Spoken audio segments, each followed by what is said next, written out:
Hello sir, नमस्कार। आप सभी लोग कैसे हैं? हम पढ़ाएंगे अशोक स्वामी सर के प्रश्नोत्तरी क्वेश्चन। हमने ये लिया है वीडियो बनवा के।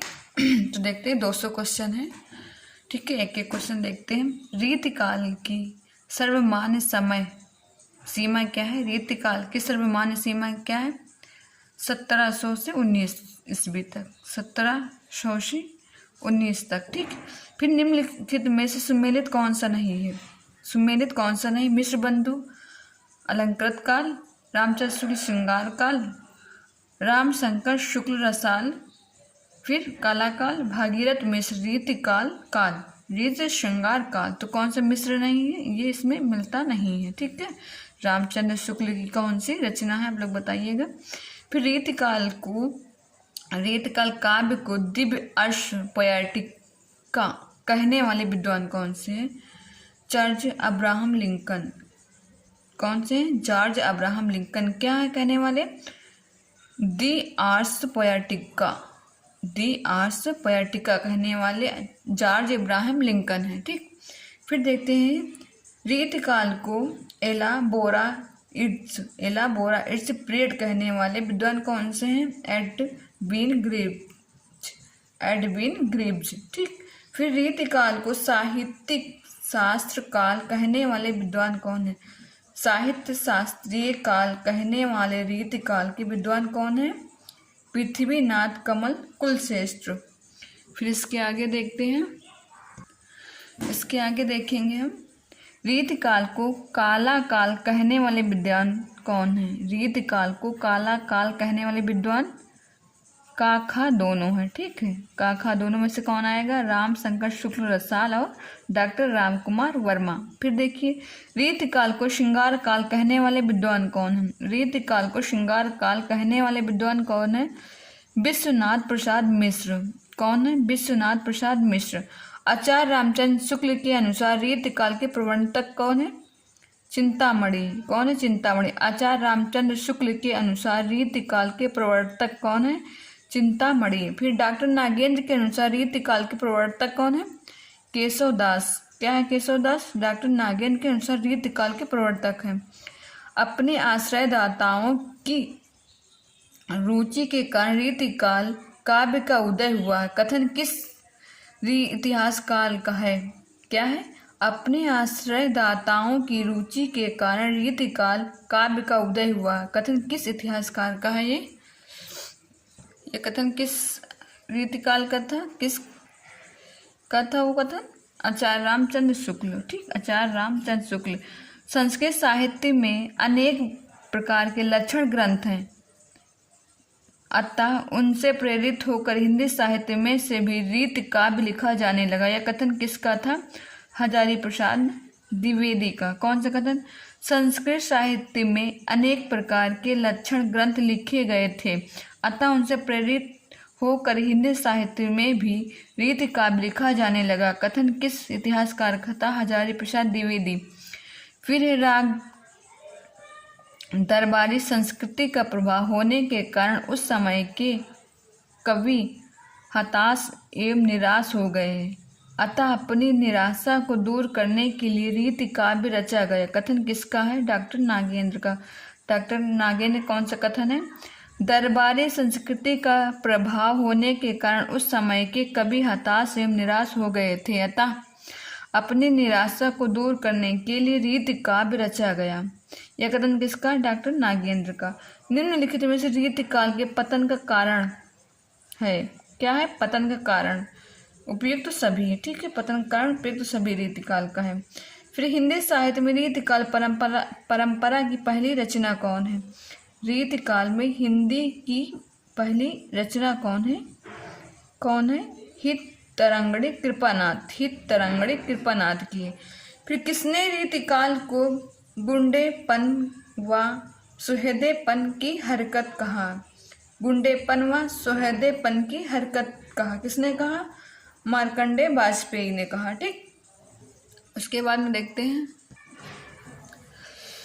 निम्नलिखित में से भक्ति काल एवं रीतिकाल का समन्वयक माना जाता है क्या?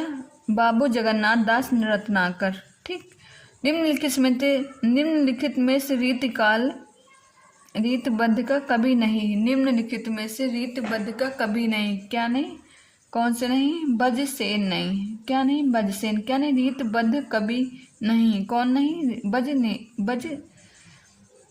नहीं है, बजनेस। रीत काल में से रीत सिद्धि कभी कौन नहीं है, निम्नलिखित में से रीत सिद्ध कभी कौन नहीं है, श्रुति मिश्र नहीं है।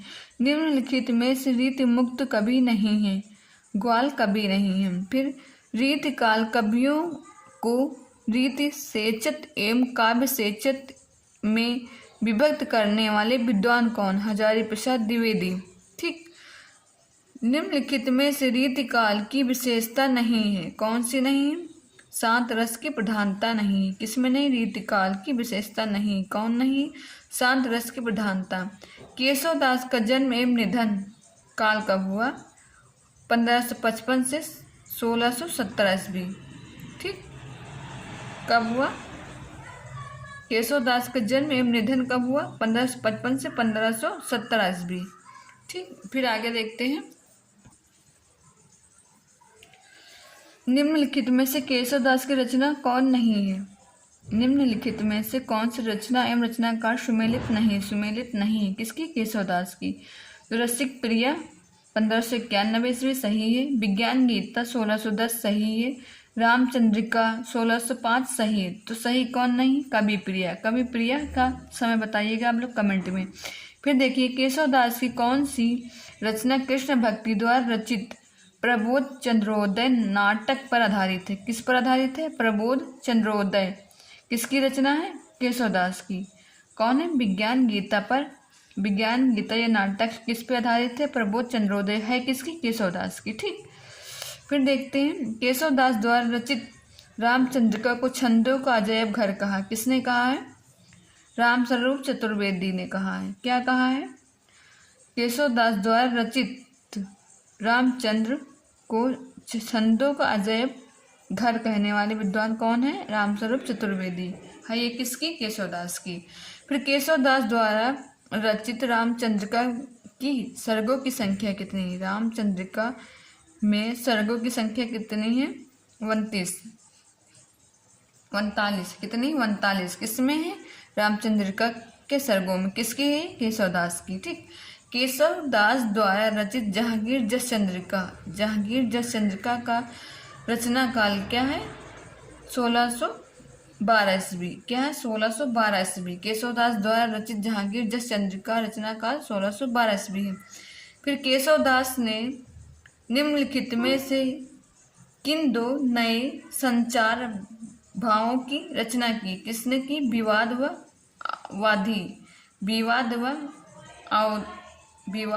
आदि, किसने की है, विवाद या आदि, किसने की है, केशव दास ने। किसमें की है, दो नए संचारी भावों की कल्पना की है। ठीक,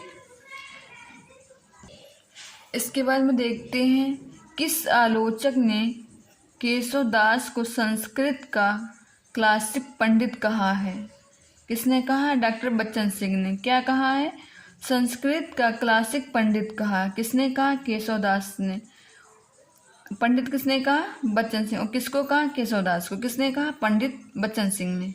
ठीक, किस आलोचक ने केशव दास को संस्कृत का क्लासिक पंडित कहा है, डॉक्टर बच्चन सिंह ने कहा है। फिर देखिए पंडित केशव दास किस रचना के आश्रित कवि हैं, किस रचना के आश्रित कवि हैं, राव इंद्रजीत सिंह किसके, केशव दास जी के। फिर केशव दास की कौन सी रचना राव इंद्रजीत सिंह की नाटक राय प्रवीण को शिक्षा देने हेतु लिखी गई है, कवि प्रिय। केशव दास की कौन सी रचना राव इंद्र सिंह नाटक राय प्रवीण को शिक्षा देने हेतु लिखी गई है, कवि प्रिया। फिर हिंदी के पहले सर्वांग निरूपक आचार्य माने जाते हैं, कौन माने जाते हैं, केशव दास। हिंदी के प्रथम अलंकारवादी आचार्य माने जाते हैं मतीराम ने, केशव दास। कौन माने जाते हैं, केशव दास। क्या माने जाते हैं, प्रथम अलंकारवादी आचार्य केशव दास माने जाते हैं। निम्नलिखित में से केशव दास की प्रबंधात्मक रचना नहीं है, आत्मक नहीं, किसकी, केशवदास की प्रबंधात्मक रचना नहीं, कौन सी नहीं, रसिक प्रिया। रसिक प्रिया है किसकी बताइएगा, रेडू की है। रसिक प्रिया किसकी है, रेडू की, एक लोगों की और है। और केशवदास की कौन कौन सी है, विज्ञान गीता, जहांगीर जस चंद्रिका, वीर सिंह देवचरित और इत्यादि। इसके बाद में देखते बिहारी का जन्म व निधन 1595 से 1663, 1595 से 1663, ये किसका जन्म निधन है, बिहारी का। ठीक, फिर जन्म ग्वालियर जानिए, खंड बुंदेल बाल, तरुणाई आई सुखद मथुरा, बासी ससुराल। ठीक, दोहा रीति काल किस कवि से संबोधित है, बिहारी से, बिहारी लाल से संबोधित है। फिर बिहारी सत्साई का रचना काल क्या है, 1662 ईस्वी। ठीक, किसने सबसे पहले बिहारी सत्साई का टीका लिखी व प्रत्येक दोहे पर एक सवैया छंद बनाया, किसने बनाया, कृष्ण कवि ने क्या बनाया, बिहारी सत्साई का एक टीका लिखा, प्रत्येक छंद पर एक सवैया बनाया, सवैया छंद बनाया किसने, कृष्ण बिहारी ने। फिर देखिए समस्त यूरोप के साहित्य में बिहारी सत्साई के समकक्ष कोई रचना नहीं है, कथन किसका है, ग्रेशन का, नहीं ग्रेशन कहा, यह कथन किसने कहा, ग्रेशन ने। क्या कहा, समस्त यूरोप के साहित्य में बिहारी सत्साई के समकक्ष कोई रचना नहीं, किसने कहा, ग्रेशन के।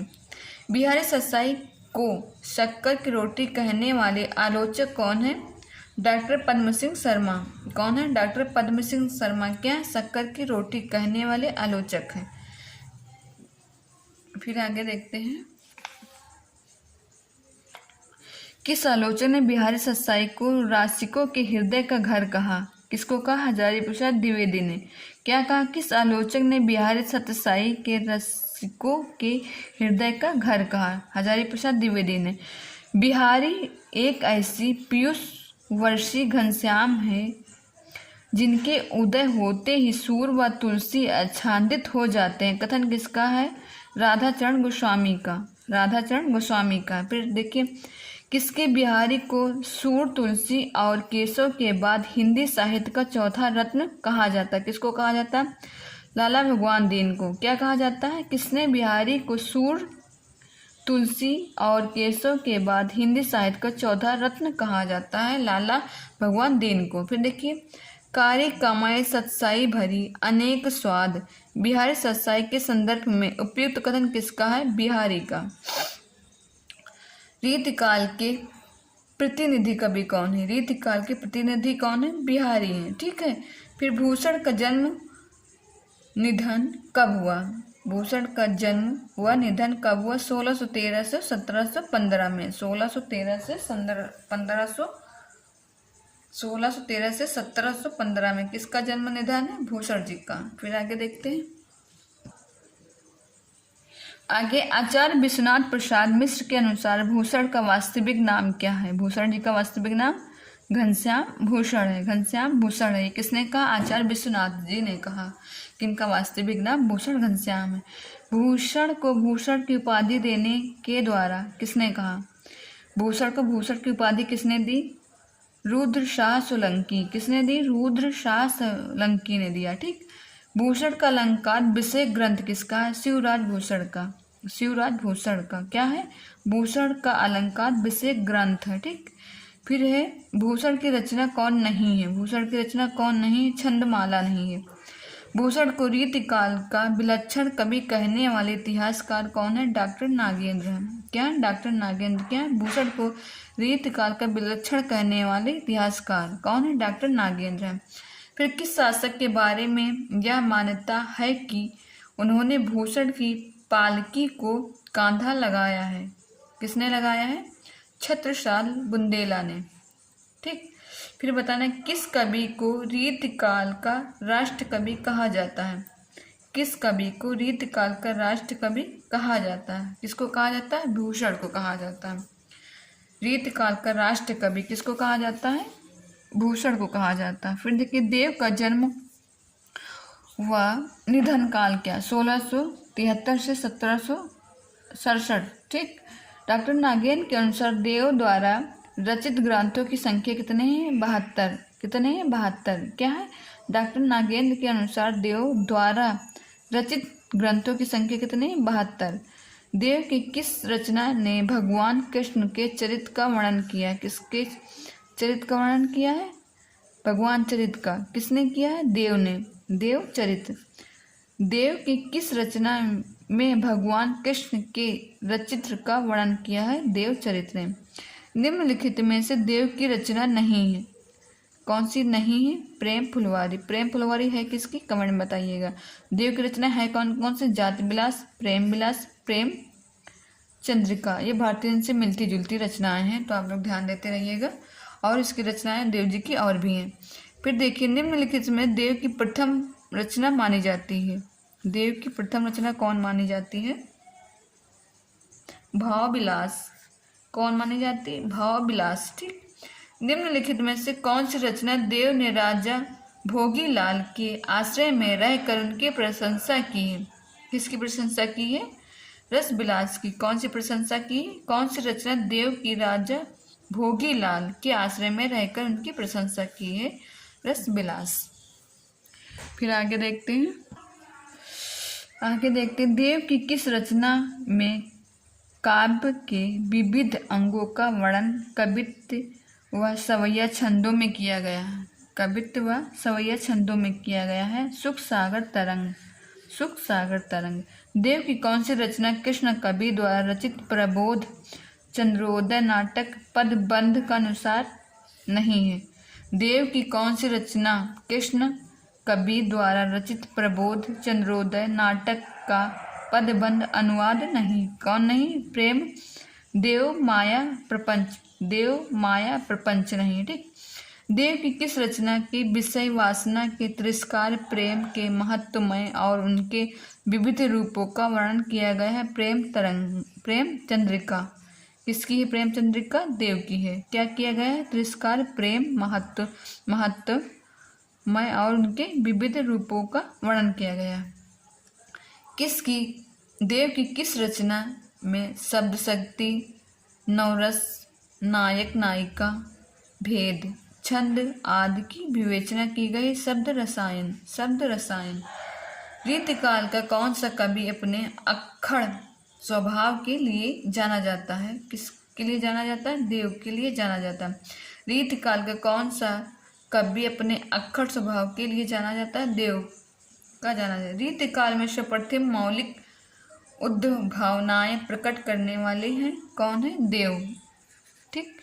रस की विवेचना करते हुए देव ने किस नए संचारी भाव की कल्पना की? छल ने किया है। किसने किया? छल ने। क्या किया? देव ने किस नए संचारी भाव की कल्पना की है?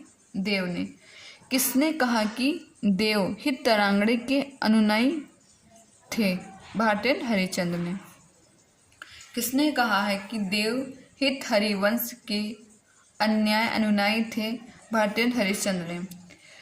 भूलि कहत नवरस सु कवि सकल मूल श्रृंगार। किसका कथन है? देव का। देव का कथन कौन सा है? भूलि कहत नवरस सु कवि सकल मूल श्रृंगार। किसकी है? देव की है। निम्नलिखित में से कौन सी रचना देव के उद्धोत सिंह वैश्या के आश्रय में रहकर की है? प्रेम चंद्रिका। प्रेम चंद्रिका है किसकी? देव की। ठीक। देव की रचना भाव विलास में कितने अलंकारों की विवेचना की गई है? 49। ठीक। 49 अलंकारों की विवेचना की गई है। किसमें? भाव विलास में। भाव विलास है किसकी? देव की है। फिर घनानंद का जन्म निधन कब हुआ? 1673 से 1760 ईस्वी में। 1673 में ये जन्म हुआ था इनका। 1760 में इनकी मृत्यु हो गई थी।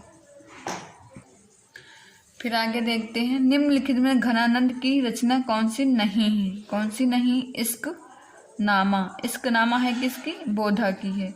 बाकी घनानंद कौन कौन सी रचना है? सुजान सागर, रस केली वल्ली, फिर इश्क लता। ये किसकी? घनानंद की है। इश्क नामा किसकी? बोधा की है। किसने घनानंद को साक्षात रस मूर्ति लाक्षणिक मूर्तिमत्ता एवं प्रेम की पीर कहा? किसने कहा है? रामचंद्र शुक्ल ने। ठीक।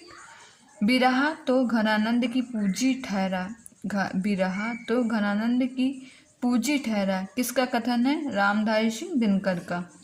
फिर नेही महाब्रज भाषा प्रवीण और सुंदरता के भेद को जाने, घनानंद के संदर्भ में उपयुक्त कथन किसका है? ब्रजनाथ का। ब्रजनाथ का ये कथन है। समुझे कविता घन आनंद की, हिया अखियन नेह की पीरता की, ये किसने कहा? ब्रजनाथ ने कहा है। ये ब्रजनाथ का कथन है। कौन सा है? समुझे कविता घन आनंद की, हिया आखिन नेह की पीरता की, कथन किसका? ब्रजनाथ का है। अति सुधो स्नेह को मार्ग है, जहाँ नेकु शयनप बांक नाही, किसका कथन है? घनानंद का। ये कथन किसका है? घनानंद का। आगे देखते हैं। फिर चलिए आगे देखते हैं। प्रेम पत्रिका, प्रेम पद्धति, प्रेम पहेली किसकी रचना है? घनानंद की। घनानंद कौन कौन सी रचनाएं हैं? प्रेम पत्रिका, प्रेम पद्धति, प्रेम पहेली किसकी है? घनानंद की। लोकसार, प्रीति प्रवास, कृपा कंठ किसकी रचना है? घनानंद की। ठीक। घनानंद की रचनाओं का संकलन घनानंद ग्रंथावली के नाम से किसने किया है? विश्वनाथ प्रसाद ने किया है। फिर निम्नलिखित में से सुलेखित नहीं है, कौन सा नहीं है? संग्राम, शार, कुमार, माड़ी, ये सुमेलित नहीं, बाकी सारे सुमेलित है। देखिए कवि कल्प, कल्पतारू, ये किसकी? चिंतामणि। रस रहस्य कुलपति मिश्र की। काव्य निर्णय भिखारीदास के। ठीक। फिर देखिए अमिय हलाहल मद भरे, श्राते श्याम रतनार, जियत मरत झुकी झुकी, परत ते चितवन एक बार, पंक्तियाँ किसकी है? रसलीन की है।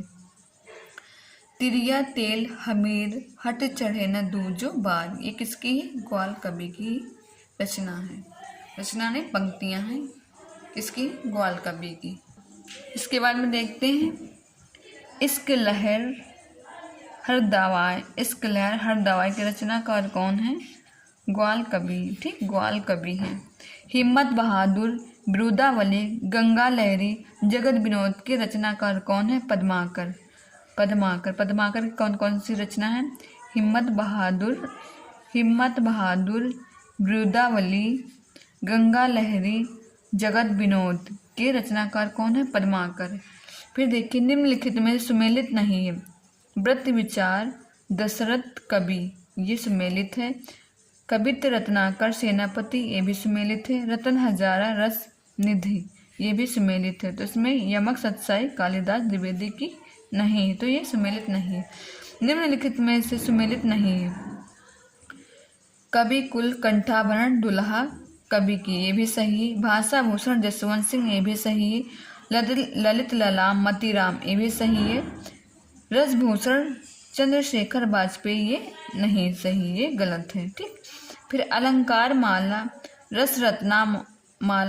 रस रत्नाकर व श्रृंगार सागर किसकी रचना है? सुरती मिश्र की। सुरती मिश्र की कौन कौन सी रचना है? अलंकार माला, रस रत्नाकर माला, रस रत्नाकर माला, फिर रस रत्नमाला व श्रृंगार किसकी रचना है? सुरती मिश्र की है। काव्य सरोज के रचनाकार कौन है? श्रीपति। काव्य सरोज के रचनाकार कौन है? श्रीपति। अपरोच सिद्धांत अनुभव प्रकाश के रचनाकार कौन है? जसवंत सिंह।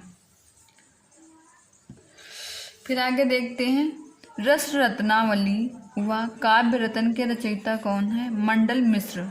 कौन है? मंडल मिश्र। कंठाभूषण किसकी रचना है? भूपति की। कंठाभूषण किसकी रचना? भूपति की। बिरहा वरीसा व इश्क नामा किसकी रचना है? बोधा की। बिरहा वरीसा इश्क नामा बोधा की रचना है। श्रृंगार बतीसी,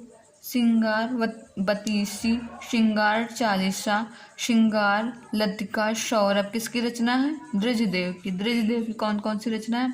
श्रृंगार बतीसी, श्रृंगार चालीसा, श्रृंगार लतिका सौरभ किसकी रचना है? द्विजदेव की। फिर देखिए रसराज साहित्यसार फूल मंजरी किसकी रचना है? मतीराम की। मतीराम कौन कौन सी रचनाएं हैं? रसराज, साहित्यसार, फूल मंजरी। ठीक, जय सिंह प्रकाश, श्रृंगार मंजरी, व्यर्थ कौमुदी किसकी रचना है? प्रजा शाही की, प्रजा शाही की है। फिर आगे देखते हैं रसिकानंद, कवि, दर्पण, बलबीर, विनोद के रचनाकार कौन है? ग्वाल कवि। कौन है? ग्वाल कवि। फिर देखिए हमीर हट के रचनाकार कौन है? ग्वाल कवि। उसके बाद रसलीन का मूल नाम क्या है? रसलीन का मूल नाम सैयद गुलाम नबी। रसलीन का मूल नाम सैयद गुलाम नबी। फिर प्रस्तार प्रकाश के रचनाकार कौन है? ग्वाला कवि। प्रस्तार प्रकाश के रचनाकार ग्वाला कवि हैं। ठीक, किस आलोचक ने रीतिकाल काव्य को क्षयग्रस्त कहा गया है? क्या कहा गया? क्षयग्रस्त। किसको कहा है? डॉक्टर नागेंद्र ने। किस आलोचक ने हिंदी में रीति ग्रंथों की अखंड परंपरा की शुरुआत चिंतामणि त्रिपाठी से मानी जाती है? कौन सी? रामचंद्र शुक्ल माने जाते हैं। कवि की देन ना चाहे विदाई, पूछे केशव की कविताई, यह कथन किसका है? रामचंद्र शुक्ल का। ठीक, रामचंद्र शुक्ल का कथन है। कौन सा है? कवि की देन ना चाहे विदाई, पूछे केशव की कविताई, यह कथन रामचंद्र शुक्ल ने कहा है। फिर किसने केशवदास की रामचंद्रिका की फुटकल कविताओं का संग्रह कहा है? पीताम्बर दत्त बड़थ्वाल। पीताम्बर दत्त बड़थ्वाल। ठीक, केशवदास कोड के कवि हैं, यह कथन किसका है? डॉक्टर विजयपाल सिंह का है। केशव की तुलना व्यंजन शन से भी की जा सकती है। केशव काव्य के सफल कवि थे, यह कथन किसका है? अज्ञेय का है। केशव को कवि हृदय नहीं मिला था। केशव को कवि हृदय नहीं मिला था। उनमें वह सहृदयता और भावुकता नहीं थी जो कि एक कवि में होनी चाहिए। कथन किसका है? आचार्य रामचंद्र शुक्ल का। केशव केवल उक्ति वैचित्र और शब्द कीड़ा के प्रेमी थे। जीवन के नाना गंभीर और मार्मिक पक्षों पर उनकी दृष्टि नहीं थी, अतः वे मुक्तक रचना के मुख्य उपयुक्त थे, प्रबंध रचना के नहीं। प्रबंध पटुता उनमें कुछ न थी। प्रबंध रचना के योग्य न तो केशव में अनुभूति थी न शक्ति। कथन किस आलोचक का है? ये कथन किस आलोचक का है? रामचंद्र शुक्ल का है। ठीक, फिर देखिए शिवाजी और छत्रसाल की वीरता के वर्णों को कोई कविताओं की झूठी खुशामद नहीं कर सकता। भूषण के संदर्भ में उपयुक्त कथन किसका है? रामचंद्र शुक्ल का है। भूषण हिंदू जाति के प्रतिनिधि कवि हैं, कथन किस इतिहासकार का है? रामचंद्र शुक्ल का है। किसने कुलपति मिश्र को भारी आचार्य कहा है? सुखदेव मिश्र को कहा है। आगे के सुकवि रीझ है तो कविताई ना तो राधिका, कन्हाई सुमिरन को बहानो है, यह कथन किसका है? भिखारी दास का है। शब्द नाम प्रकाश और शतरंज सातिका किसकी रचना है? भिखारी दास की है। इसके बाद अभिधा उत्तम लक्षणा है, काव्य लक्षणा लीन, अधम व्यंजना रस विरत, उल्टी कहत नवीन किसकी है? देव की है। पंक्तियां कौन सी पंक्तियां? कौन सी पंक्तियां? अभिधा उत्तम काव्य, मध्य लक्षणा लीन, अधम व्यंजना रस विरस, उल्टी कहत नवीन किसकी पंक्तियां हैं? ये देव की हैं। उसके बाद में देखते हैं देव की पंक्तियां और इसके आगे क्वेश्चन। कवित्व शक्ति और मौलिकता देव में खूब थी और उनके समस्य स्फुरण में उनकी रुचि विशेष प्रायः बाधक हुई। है किसने कहा? रामचंद्र शुक्ल ने। अब इसके आगे कल पढ़ाएंगे। सभी को धन्यवाद, नमस्कार।